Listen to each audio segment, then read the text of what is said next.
საქართველოს ხელისუფლებამ შესაძლოა ამერიკულ უფასო ელექტრონულ ფოსტა Gmail-ს უჩივლოს.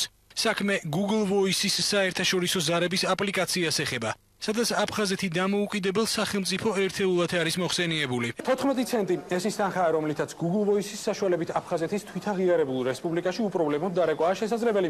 ჩვენ ახლა ოფიციალური წერილით Google-ის სათაო ოფისს მიმართავთ, რათა გავერკვეთ იმაში, თუ რა გახდა აფხაზეთის როგორც თვითაღიარებულ სუბიექტად აღიარების მიზეზი. ექსპერტი ნიკა ჩიტიძე ხელისუფლების მხრიდან ასამუშავებელ ბერკეტებზე საუბრობს, რომლის თანახმად საერთაშორისო კომპანიები ოკუპირებულ ტერიტორიებზე საქართველოს შესაბამისი ნებართვის გარეშე ვერ იმოქმედებენ. არსებობს შესაბამისი სტრუქტურები, მაგალითად იგივე სოფლიო ბანკის ფარგლებში, რომელიც დავების მოგვარებას, კონკრეტულ კომპანიასა და სახელმწიფოს შორის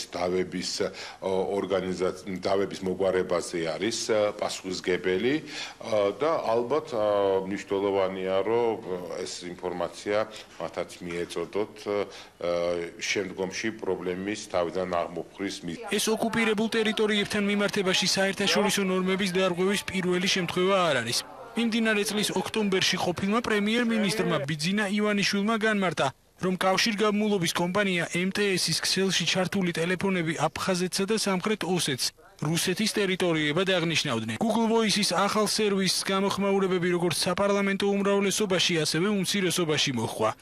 მე ვფიქრობ, საგარეო საქმეთა სამინისტრო ძალიან აქტიურად ჩაებმება ამ საკითხის მოგვარებაში, მიმართავს ადმინისტრაციას, რესურსის, ინტერნეტ რესურსის, შეატყობინებს მათ ამ დარღვევის, ბილად რო ვთქვა, დარღვევის შესახებ და მიიღებს შესაბამის ზომებს იმისთვის, რომ ეს ყველაფერი სასწრაფოდ შეიცვალოს და გამოსწორდეს. ოკუპაციის პოლიტიკა სწორედ იმაში მდგომარეობს, რომ ჩვენ ყველანაირი შესაძლებლობით შევქმნათ ძალიან ესეთი მჭიდრო ბარიერები აფხაზეთსა და სამაჩაბლოს ცალკე და სუვერენულ სახელმწიფოებად დარეგისტრირების პირობებში. ახალ აპლიკაციაზე კომენტარი გააკეთა საგარეო საქმეთა მინისტრმაც. კომუნიკაციების მარეგულირებელ კომისიაში კი საქართველოს მხრიდან შესაძლო სანქციებზე საუბრობენ. ირებას მოახდენს წერილობით აცნობებს Google-ის ადმინისტრაციას ამ ფაქტის შესახებ, გარდა ამისა, იმ ქვეყნის მარეგულირებელ ორგანოსაც მისწერს წერილობით შეტყობინებას ამ საკითხთან დაკავშირებით, რომელშიც არის რეგისტრირებული კონკრეტულად Google-ის ეს მომსახურება. ჩვენი რეაგირება აქ არის ყოველთვის ძალიან მკაცრი, ყოველთვის ძალიან პრინციპული.